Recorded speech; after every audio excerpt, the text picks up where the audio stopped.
Hi again everyone, and welcome to my top 10 PS3 games of all time. As I mentioned at the end of my PS2 video, this was quite a task, because in terms of sheer quantity, the PS3 was easily my most played console ever. Between sharing accounts with my friend and my brother, between PlayStation Plus just being around when I was doing it, and at a time where I was a lot more willing to play every game that came out on it, I played a lot of games on this thing. And while with the PS1 video I barely had 10 games that would have made the list, and with the PS2 I had a few more that I had to cut that was hard.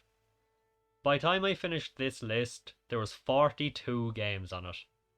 And after like 7 or 8, every single cut was painful. Which is a testament to how much I absolutely love the PS3 and the games on it. I'll be sure to show them all at the end just for fun, but for now, just a little criteria on what is allowed here. 1. Obviously PS3 games only, so no remasters, no PS1 classics for example. Cross-play games are okay, but only if I played them on the PS3. And games that were ported from the Xbox 360 or the Wii are acceptable, but for anything before that generation, that would not be. If that makes enough sense. So amazing remasters like the Final Fantasy Collection or the Kingdom Hearts for example, even though I loved them, they don't count. Well, there's a lot to get through and a lot to talk about, so let's just get right into it. Here again is my top 10 PS3 games ever. Number 10.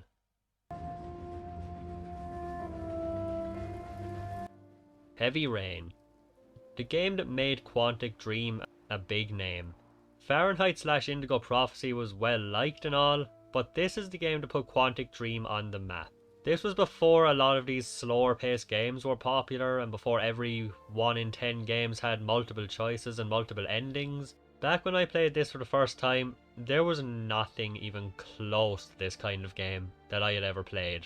The story revolves around 4 lead characters, with Ethan Mars being the main character. Starts off with a happy and ideal life with his family, but it all falls apart when his son, Jason, gets killed by an oncoming car. Or Ethan crushing him. It's kind of hard to tell. Sometime later, after his happy, cheerful life is gone, his wife divorced him, he lives in a tiny place compared to what he used to, and even just the atmosphere is more dingy and depressing. And now to make things worse, his son gets kidnapped by the infamous serial killer/child kidnapper, the Origami Killer. A killer who gets their name from drowning their victims in rainwater and leaving a paper crane on the corpse's chest. Ethan must go through trials and mysterious tasks from the Origami Killer to reveal his son's location before he is drowned in rainwater. It's a race against time to save his son and hold on to the one good thing left in his life. Along the way there are 3 other main characters who mostly act separately, but sometimes alongside each other too, and they'll meet up in the middle. You have Norman Jayden, FBI, Agent Norman Jayden, FBI, who is searching for the Origami Killer too, in a bitter partnership with police officer Carter Blake, and his fancy high-tech glasses called the Ari, which can do everything from scanning to find hard to find clues, simulate amazing environments,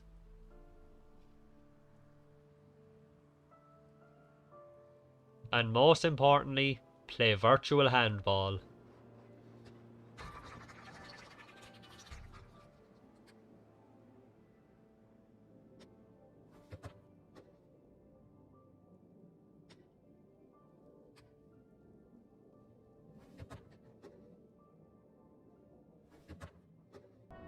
But he also suffers from distressing withdrawals from a drug called tryptocane.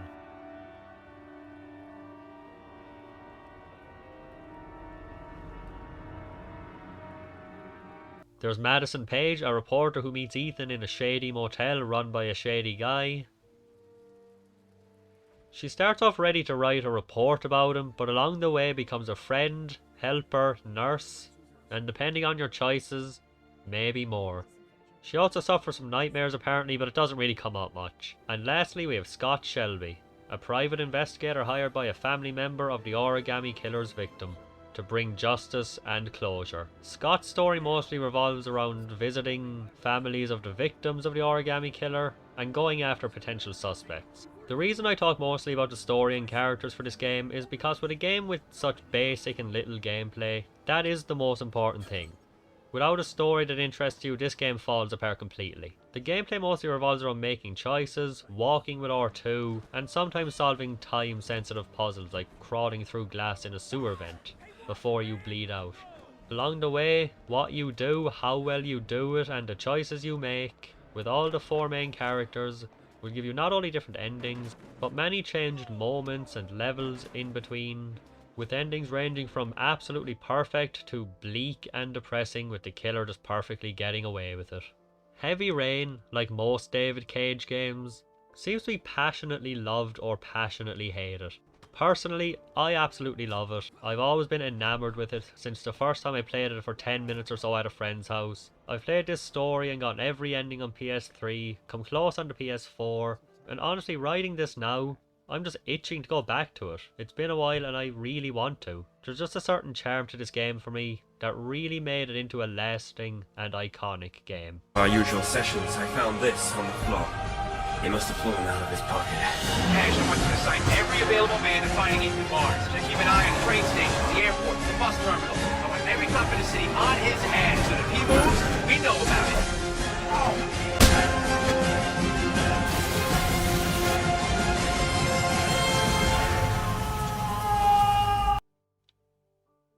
Number 9.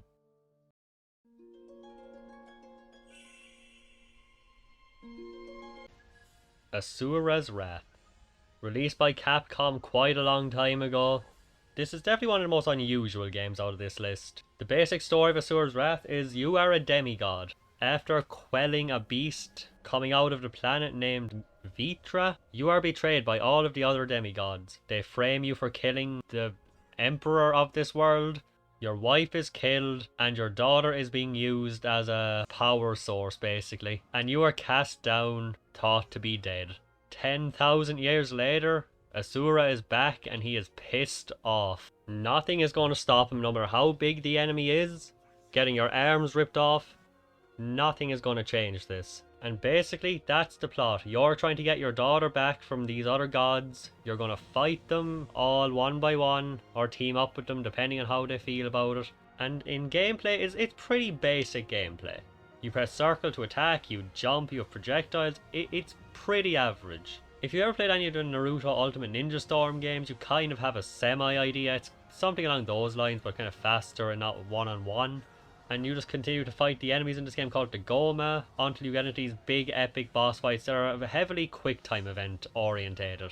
But it's not the battle system or the story where this game shines. It's the over the top epic anime bullshit that makes this game special. The first boss in this game turns many times bigger than the size of the earth and tries to crush you with his finger, which you punch your way out of to kill him. One boss attacks you with a sword, which goes through the entire planet, piercing you. That is the kind of stuff that this game is known for. And yes, the gameplay is definitely average, but I think the rest of it makes up for it. The quick time events are similar to like God of War style, where you'll do enough stuff, and then you'll see it come up, and then you'll be able to finish off in a bunch of epic finishing moves throughout the battle. The game has a lot of replay value as well, because while it is really short, there's multiple difficulties, of course. There's rankings, which will unlock extra episodes and true endings. You get these things called gauges, which are basically like modifiers to the gameplay. Make it more difficult, make it easier. Always be able to activate burst mode, which is making you stronger. There's things like the mortal gauge, which you have to complete the game with to get special endings by beating the game without certain conveniences. And the music in this game is one of the best soundtracks I've ever heard.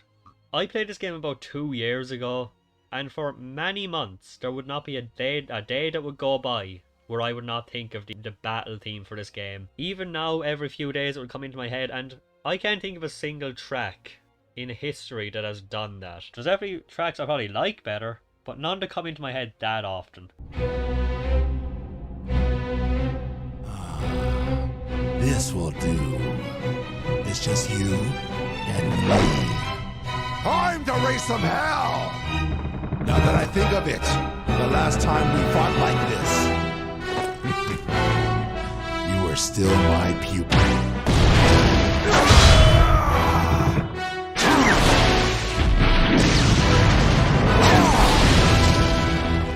There's also a bunch of DLC, like fighting Ryu from Street Fighter in a Street Fighter style battle, because why the fuck not at this point? And of course the controversial true ending DLC, which, yeah, it's kind of bullshit that they did that, but it really is one of the best fights I've ever done in a game. This is definitely one game that I would love to see come back. Bring out a remaster, see how it does, maybe make a second one. Because I would love to play through this game a bunch more times, and I definitely will. If I was to summarize this whole game in one little bit, I've always thought of it as over-the-top anime bullshit in the best possible way.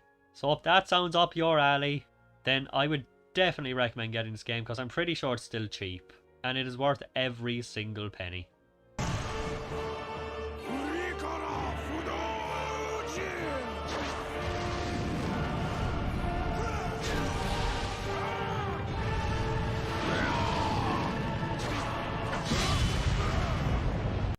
Number 8.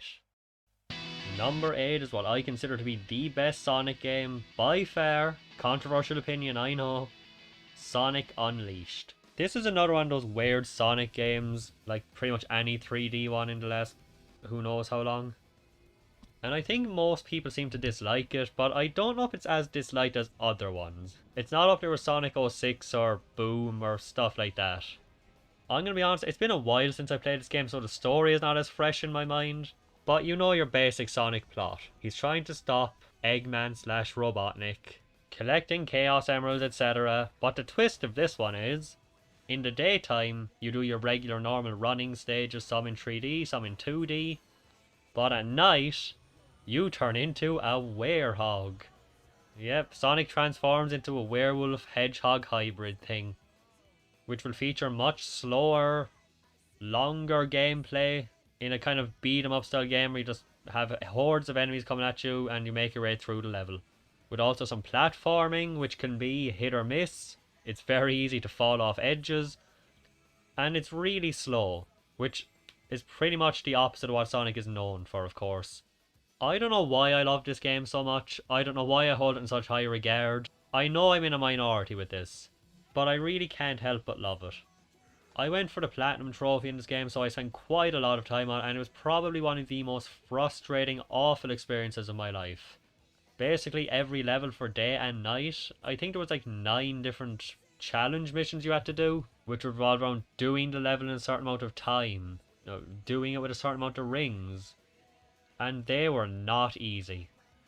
I think there was like 3 tiers for each challenge, and of course you had to do them all. You couldn't just do the hardest one first. There was also a lot of challenges based around collecting things and talking to the right people to deliver things, and there was a lot of weird stuff going on with that. The daytime levels, like I said, are your typical Sonic stages, so I'm assuming people are at least okay with those, but still the challenges in those were completely horrible. I spent many hours on every level probably just going through this, but in the end, I wouldn't have spent that much time doing it if I didn't love it. With Sonic Colors recently getting a remaster, I really hope they would do it with this too, but Sonic Colors is only on the Wii, so who knows. If there's one thing that this game shows, especially with how the new Sonic game is looking, is that Sonic's rocky relationship with everybody hasn't really changed a whole lot over the last 10 or 15 years. I know I don't really have as much to say about this game, but there's really not much to it. It's your average Sonic game, but with a werehog stuff thrown in. Because that seemed to be kind of their thing for a while. Sonic, but with blank. Here's Sonic with a sword. Here's Sonic if he was a knight. But like I said, for me, this is the best Sonic game. I'm not as into the 2D ones, and the 3D ones are way more hit or miss. And I don't know about anyone else, but personally, I am proud to have this game in my collection. And I'm happy to stand behind it as the best Sonic game and one of the best PS3 games ever.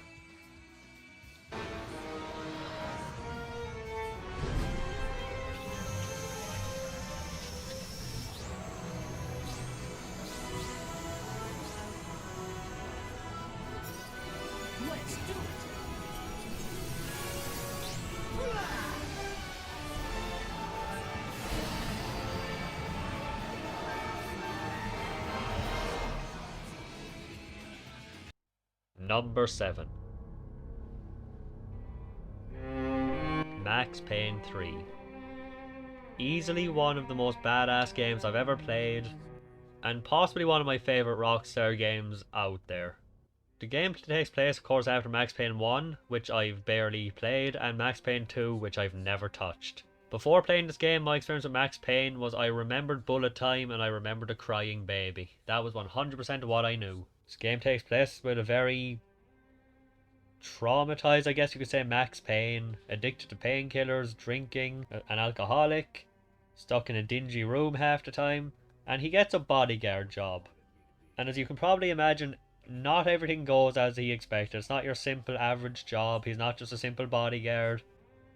Things go wrong, there's betrayals, and one of the family members of who he's supposed to be protecting is kidnapped, and his goal is to get her back. A lot of stuff will happen along the way, but I won't spoil the story. The gameplay is mostly what you'd expect from your average third-person shooting. You aim, you shoot, you kill.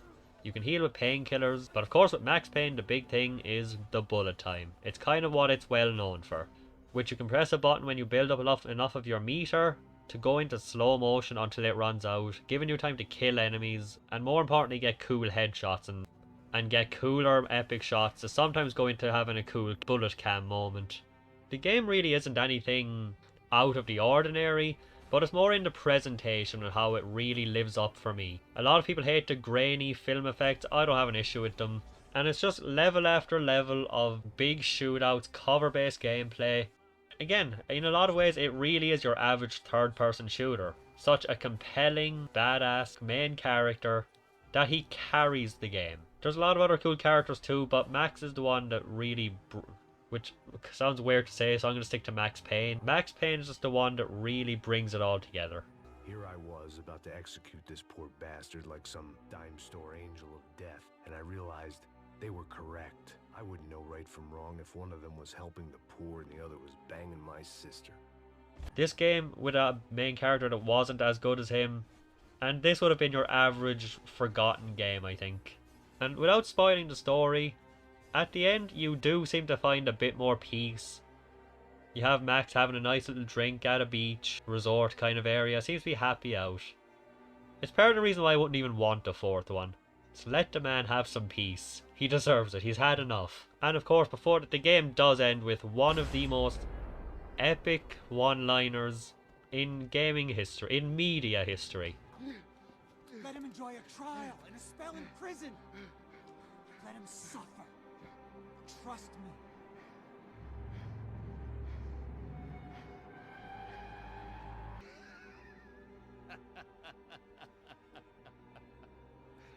You know I'll walk. You'll walk with a lift. The game also has its challenge modes like New York Minute, which I think there was on playing the whole game without dying, which... fuck that. This is not an easy game. Even on regular difficulties, this game is a fucking tough nut to crack. You will die over and over even on normal, and on higher difficulties I can't even imagine playing through this game out dying once. There's also a multiplayer, which it's pretty average. It's your average, like you go have death matches. Bullet time kind of functions on it, but not really. It's the reason I didn't get the platinum trophy for this game, because Rockstar games have horrible trophies, especially online. You know the typical, get this many wins, get to the top level.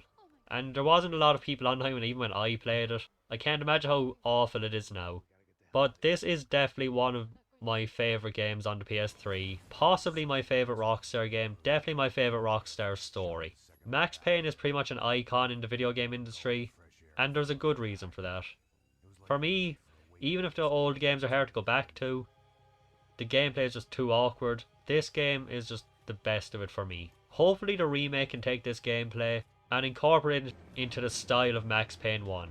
Because I cannot wait to play the remake, because if it's even as close to being this good gameplay wise, it's going to be a great experience.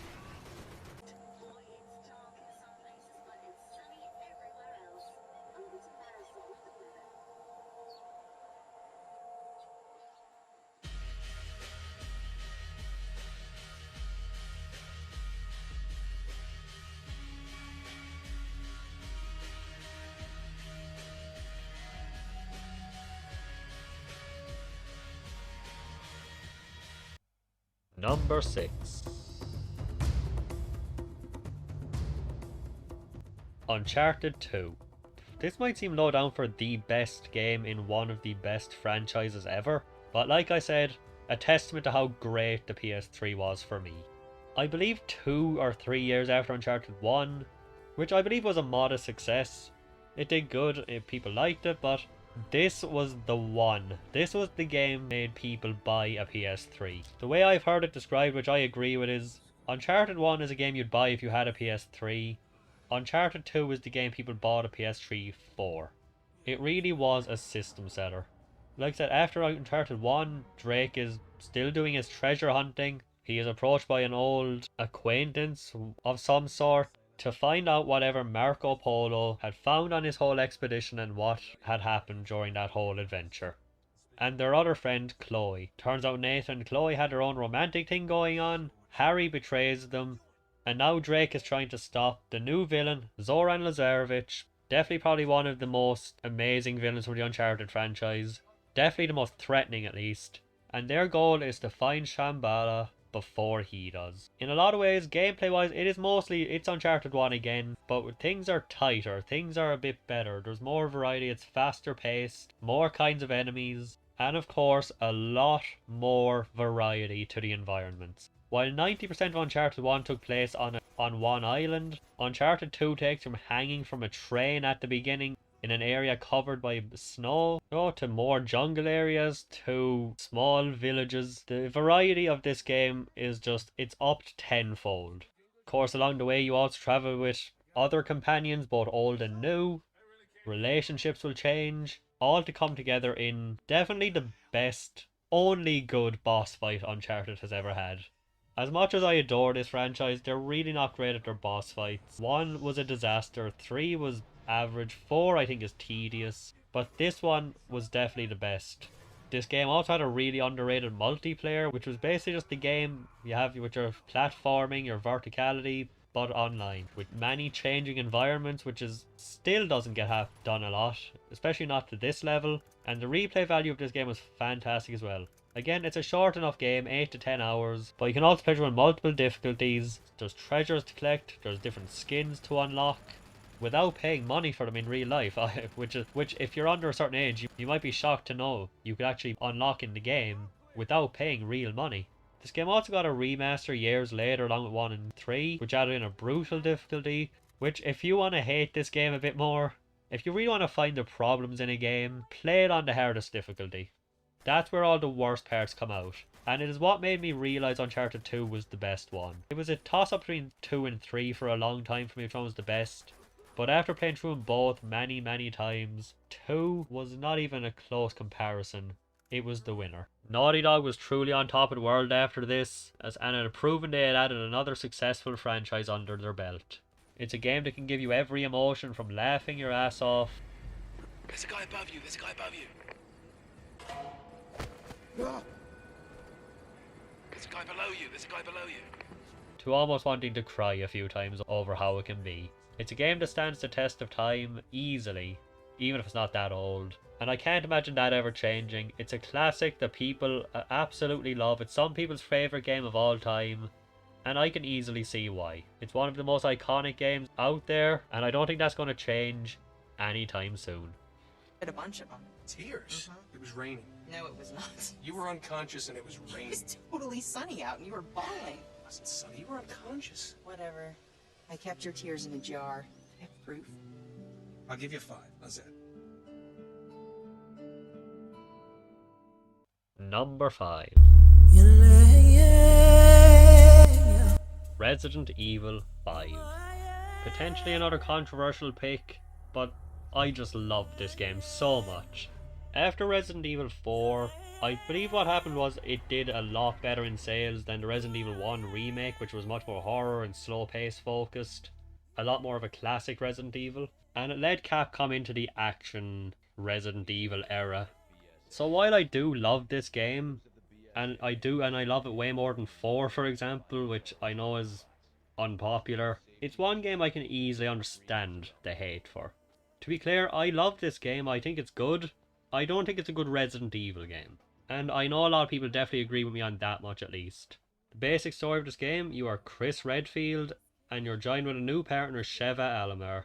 It takes place in Africa, and your goal is basically to stop to investigate weird happenings, because there's another virus similar to the Los Plados from Resident Evil 4 that has infected the whole country, or at least the whole area that you explore. You basically play through 6 chapters. Basically just 6 chapters, I think, and each chapter is divided into 2 or 3 sections. So it'll go from 1-1 to 1-2, for example. And you play through the game looking for the source of this, fighting through waves of zombies, and exploring the area. Not exactly survival horror as much, but it still has elements of not having infinite bullets or too many.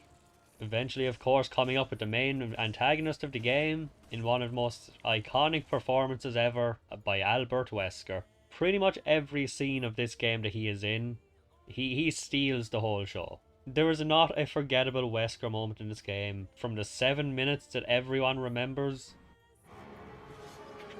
7 minutes of noise.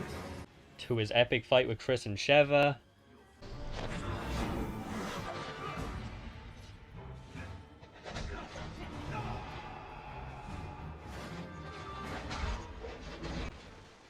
Or his big yell for Chris.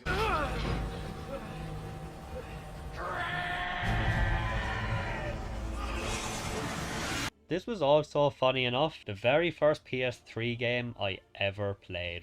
My 2 older brothers used to go to my oldest brother's house and play it, and one time I was invited to come along, or I asked and tagged along, and we played the final chapter of the game. Great start. Like I said in I'd played other Resident Evil games before this. I'd played 1, I'd played the remake, and I played Code Veronica quite a bit. So it's not like this was my first one and I didn't know what the series was supposed to be like. I just enjoy this up there with the other Resident Evil games. Like I said, not a good Resident Evil. It's not scary at all, except for maybe 1 or 2 tiny seconds of the game. There's no horror elements at all, really. Or at least no scary elements. Horror is a different thing than scary, I suppose. Not to mention, this game is very much built around co-op. You can play it by yourself too, and it's fine for the most part. Sometimes your ally will stand in your way, but this is a fantastic co-op game. I've played through this with my brother, I've played it with my friend, all the way through, and I know if it comes out on PlayStation 5, I'm probably going to do it again. This is a game that I can keep going back to no matter how many times. It's a game I've platinumed on the PS4 and PS3, and I think it's such an easy pick up and play game too. So even though a lot of people really don't like it, and it really was a big part of Resident Evil's downfall, 6, for example, made it nowhere near this list. But for me, this is one of my favourite PS3 games, and one of my favourite Resident Evil games too.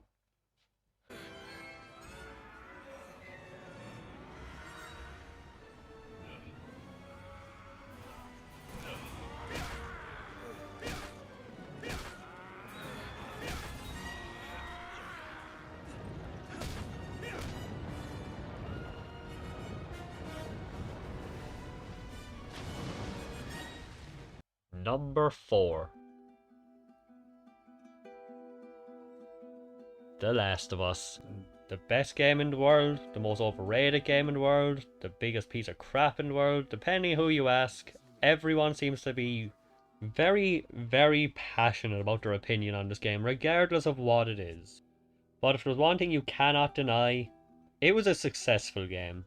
Love it or hate it, that's one thing you can't argue against. I believe at one time, if not still, it was the most awarded game in history. And it is clearly still a game people are very passionate about even today. One of the last big games coming to PS3, and definitely the biggest game of the last stretch of the PS3. Last of Us took the world by storm. Ever since it started with its teaser trailers, everybody was intrigued, everyone was waiting for it to find out what it would be. And when it eventually came, it did not disappoint. This game was a global phenomenon. Now, even though I do love this game a lot, obviously, it took me a long time to really get into it. I played it when it came out because my friend that I shared an account with happened to buy it. I didn't even have much interest in it beforehand, but I got it free, so I gave it a shot, and it was fine. I enjoyed it, I forgot about it, that was it. Eventually I got it again on the PS4 when it was cheap, played through half of it, But then I got way too into the online, which is fantastic. I'll get to that in a while. And the problem with that was it was really hard for me to go from the more actually not survival based nature of the multiplayer back to the single player. It was hard for me to wrap my head around going back to having to keep all my items safe and not just having them replenish at the end of a round. Then I had this idea to go back to the PS3 version because I figured, you know what, I don't have an Ethernet cable in my PS3, and will the servers even still be up? Will people even still be playing on that version? And that was the time when I finally managed to fall in love with this game as much as everybody else. I played through it multiple times on all the difficulties I had to get the trophies, and even on Survivor, and it was tough. It was painful sometimes, but I got through it. I played through it, then I played through it again for all the collectibles. I think one more for something else too. I even gave it an attempt on Grounded, but I got up to a certain part involving a bloater. If you know, you know, and that's where my journey with Grounded ended. For anyone who doesn't somehow know, the story is about Joel. He's a dad. His daughter dies at the beginning of the infestation by an armed soldier who is ordered to kill on sight. Joel survives, and then 20 years later he's a more bitter, beaten down survivor in the middle of what is still an ongoing apocalypse basically. The world has changed completely, and these new plant-based zombies have taken over.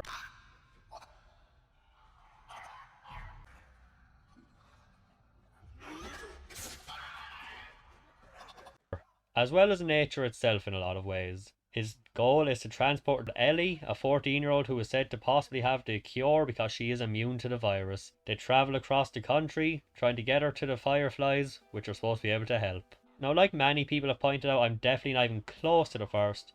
Realistically, The Last of Us doesn't do anything new.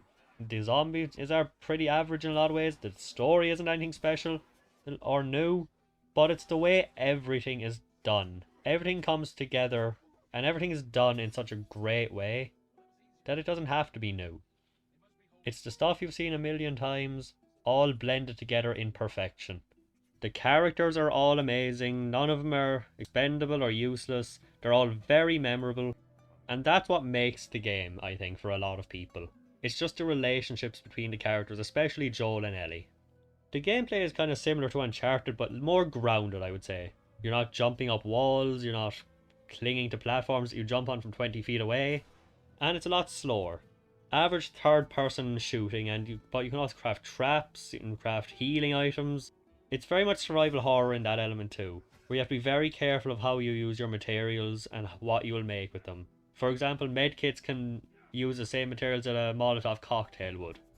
And like I said, the multiplayer in this game I thought was fantastic as well. There was like 3 separate game modes. It was kind of like one was very slower and more steady because you only had 1 life. One was a bit in the middle. We had 20 lives, but across your team. So it was a little bit more actually, but not quite to the extent of the last one, which was trying to open a safe. And it didn't really matter much if you died, you just went back to respawn and there was no punishment except for that. So it was 3 very different levels. And the best part is it was free. It was just an added thing along to what was already a fantastic single player experience. Because when Last of Us is talked about in a positive way, the critical acclaim, it did not come from the multiplayer. The multiplayer usually isn't even mentioned. It was just an additional thing on top of an already amazing experience. There's a reason this is one of the most celebrated games in history.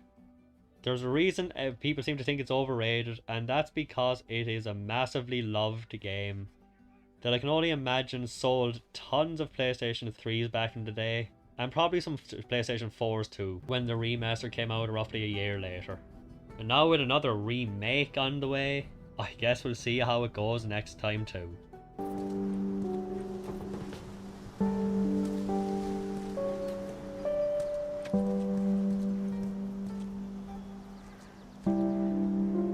So, is everything you were hoping for?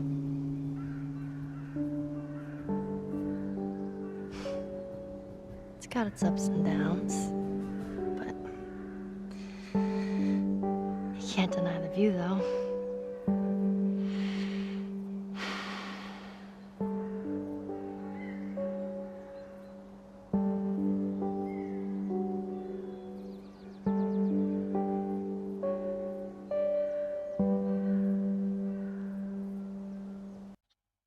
Number 3. Hotline Miami.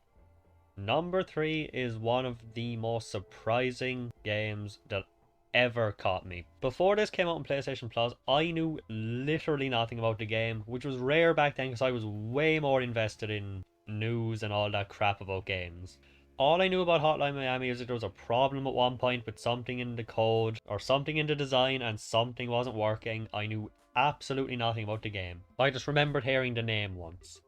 So when it came free on PlayStation Plus, I gave it a shot, and I've never had that experience before quite like that. I'm gonna be honest, I really don't know what the story to this game is. I don't even know if there really is one except for vague rooster heads talking to you. It makes sense, it'll be on the screen, you'll see it. And the gameplay is a top-down twin stick shooter. You go from room to room in a very fast-paced game, shooting, stabbing, or in whatever ways of killing enemies with whatever weapons you have, to one of the most amazing soundtracks in gaming history.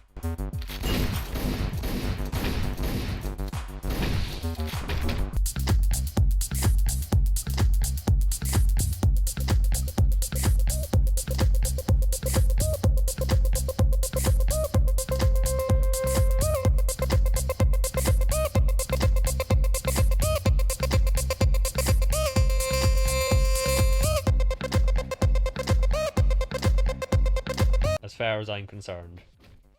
Generally with every level or so, or every time you fulfill a condition, you'll get a new mask. These will do a variety of things. They will extend your combo, let you start with a certain weapon, make you move faster, etc. And they will definitely help to skyrocket the game's replay value up and give you tons of different ways to play. Now, this game is hard as shit.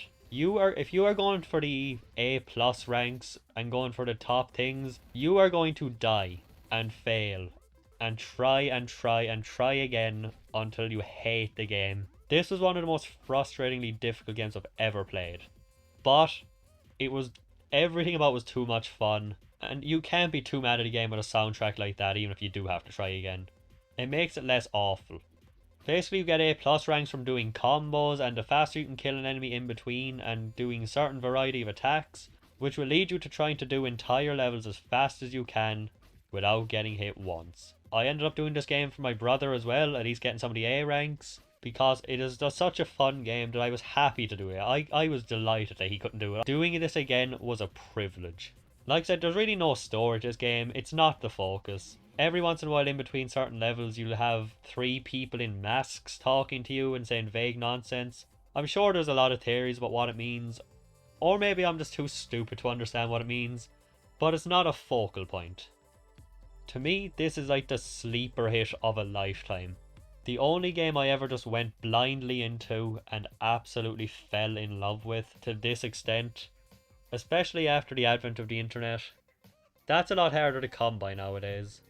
It's definitely one of my most valued gaming experiences, and there's a good reason why it made number 3 of a list like this, with such amazing games on it, and even beat out some amazing games that I had literally nothing but praise for.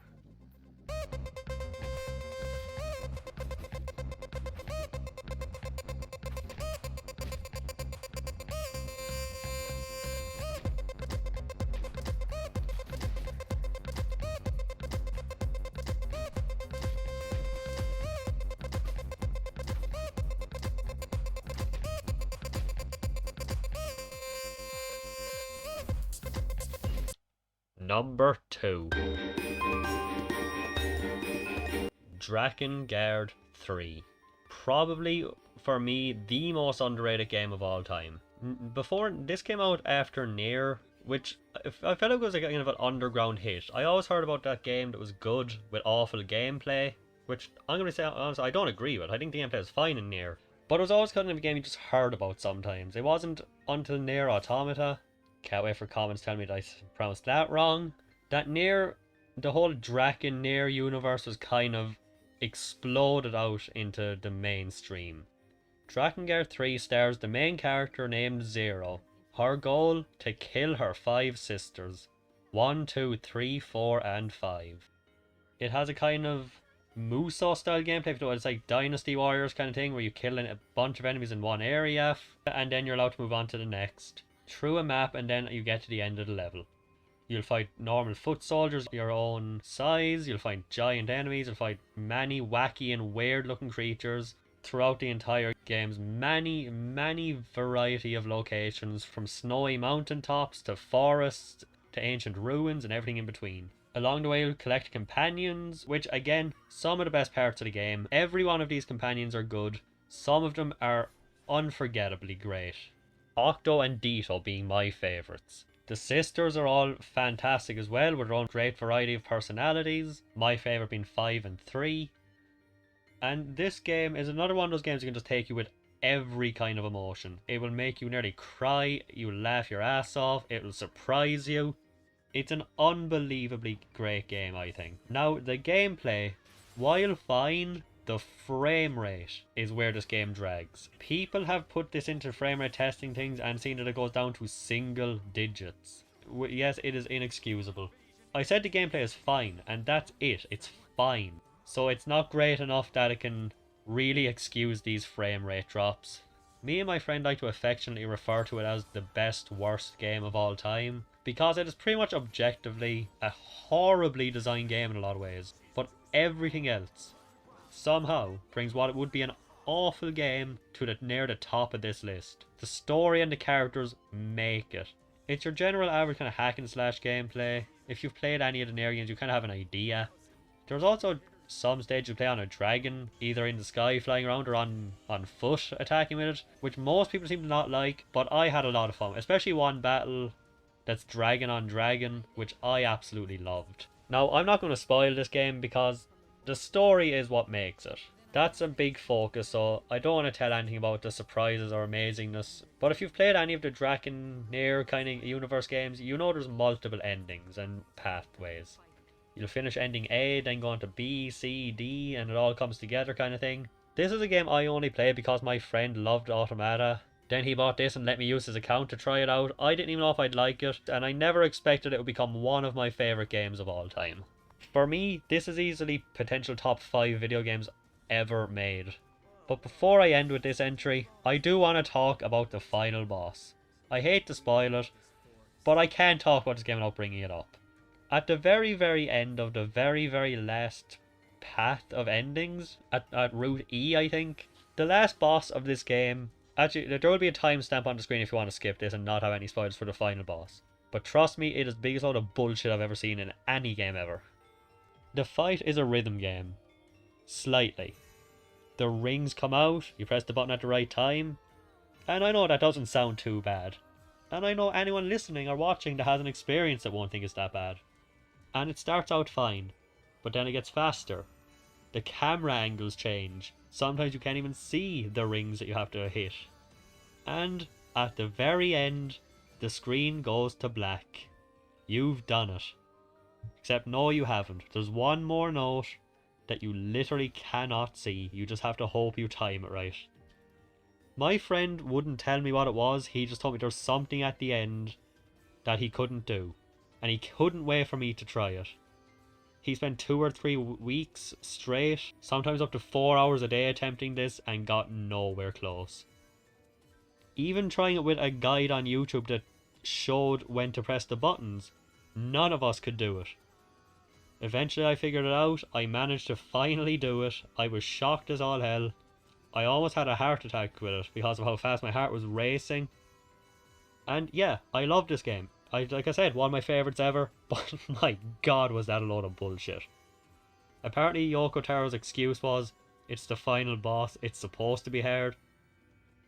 Oh, did I mention you're not allowed to get hit once? You're not allowed to miss one ring? So yeah, that's it. Fantastic game, absolutely love it. Awful game, horrible boss fight at the end. That's why it's my number 2 PS3 game of all time.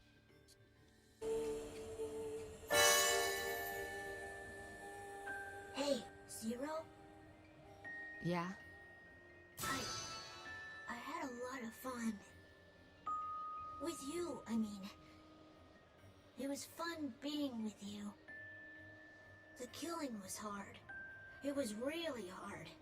But Stop repeating things. But getting to be with you, Zero, getting to eat next to you, getting to fly around with you, getting to have you yell at me, and then getting to be friends again. It was really, really fun. I'm glad. Mikhail. Yeah?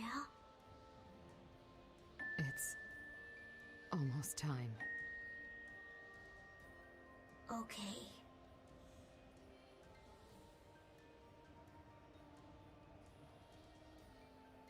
Number 1. Number 1 is Final Fantasy XIII. One of the biggest black sheep in the Final Fantasy franchise, but for me, I have always loved this game. Even before I played it, I was looking at websites about just little bits of information, and I love to look at the characters, the world, even the battle system. And it's not like I came into this franchise new and this was like I didn't know any better. I had been playing Final Fantasy since I was a kid. I had 8 in my house growing up. I had played 10 a ton before this. And I think I'd even played 1 and 2 and a couple of others on the Game Boy Advance. But for me, none of the changes were a big problem. I loved the characters, I loved the story, and even the battle system I think is a lot of fun. The basic outline of the story, you play as Lightning, that is the main character of this game. Her sister Sarah has a task from basically like the gods of this world. And if I remember right, I think the task is something you don't know, you're supposed to figure out yourself. If you do it correctly, and you complete your task, you become LSE, and you return to Crystal and are granted eternal life. Do it wrong, or fail, you become a Seath, which is basically a deformed monster. After her sister is turned to stone, Lightning and 5 others are also given a task. I can't remember if there was a name for the task off the top of my head, but they're supposed to complete this task, figure out what it is, but they want to defy that too. Mostly Lightning and Sarah's fiance Snow want to save her. They want to beat this so they can save the person they love. The group comes from all different backgrounds. Some of them know each other from beforehand, some don't. But over the course of the game, they become a proper team, even with a common goal. Now, a big criticism of this game is from the gameplay standpoint.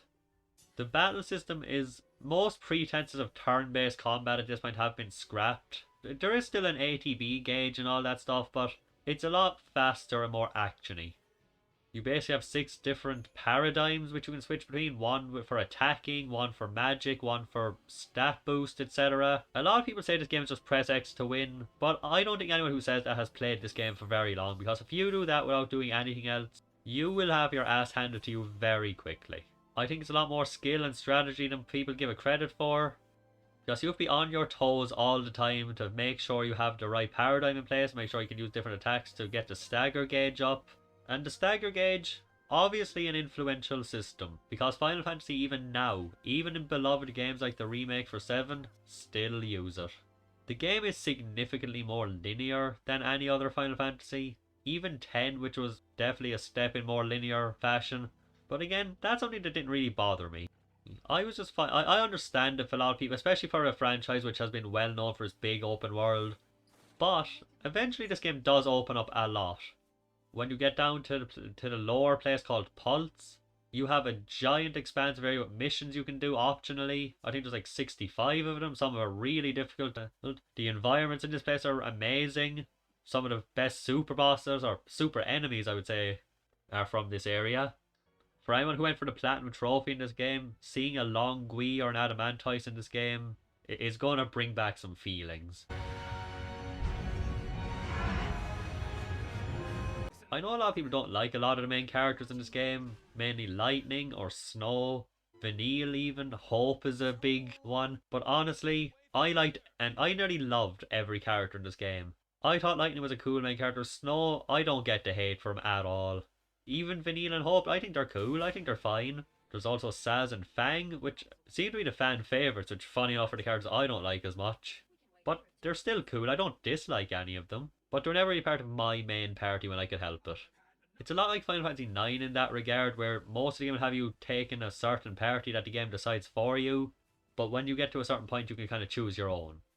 And leveling up in this game I really enjoy too. It's similar to Final Fantasy X sphere grid system, but a lot more linear, of course, where you get the points, you use them to increase your attack, your defense, to get new abilities, etc. Of course, it's a Final Fantasy game. The music is going to be good. If there's anything that is generally acknowledged about this game, even by people who hate it, the music is fantastic. I've never heard somebody say that the music in this game was bad, ever. I'm hoping that someday they'll remaster this game, because I would love to go through this whole thing again. I've been waiting for it for a few years now. It still hasn't happened. I'm waiting for it. Every time there's an event, I'm hoping for it. And this is one of those games where I do understand a lot of the hate, but it just never applied to me. And I do feel like a lot of the hate for this game would have been less severe if it had just been one game, but then I had to go with 13-2, Lightning Returns, and I do like 13-2 a lot as well. It was actually a contender for this list. Lightning Returns, however, I don't get. I couldn't get into it. I played it once for like 8 hours straight, and me and my friends still laugh about that because I felt like I got nowhere. Like, nothing happened. But 13 alone on the original version, I absolutely love. And it makes sense that a game from my favourite franchise would make this list as number 1. Even if not everyone loves it, it's a special game for me that I absolutely adore.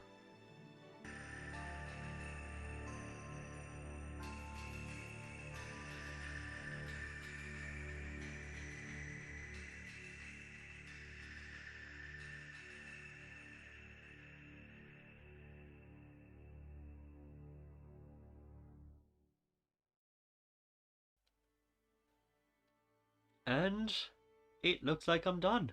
After so much time dreading this list and how long it would take, and going through over 700 games in my PSN Profiles account to check them all, I'm finally done. That has been my top 10 PS3 games of all time. It's probably a controversial one. I don't think a lot of people would have the exact same list, and that's what I love about it. I feel like with a lot of consoles, a lot of the top games would be similar, but I feel like the PS3 had a great variety. Even now that I'm done with the video, I have absolutely no idea how long this is going to be. One of the entries was 10 minutes. This is going to be a fucking disaster to put together. I'm going to try to put a thing on the screen now to show all the games that were on the list at the very beginning. And like I was saying at the start, most of these games, after like 7 cuts, every game was a painful cut. And if you'll notice on this list, I forgot to put in Resident Evil 5, which made the top 10. So you can only imagine how tough this was to put together. But this was fun. I'll do the top 10 PS4 at some point, which I don't think will be as bad, because I haven't played nearly everything that came out on PlayStation Plus for a couple of years on that. But it will still be a tough one, but I'm looking forward to it a bit more. Anyway, as always, let me know what your favourite PS3 games are. Let me know what you loved. What did I miss? What was missing from my original list even? Anyway, I gotta get started editing this thing. It's going to be a long process. Thank you so much if you watched this, even for a little while. And I'll see you for the next one. Goodbye.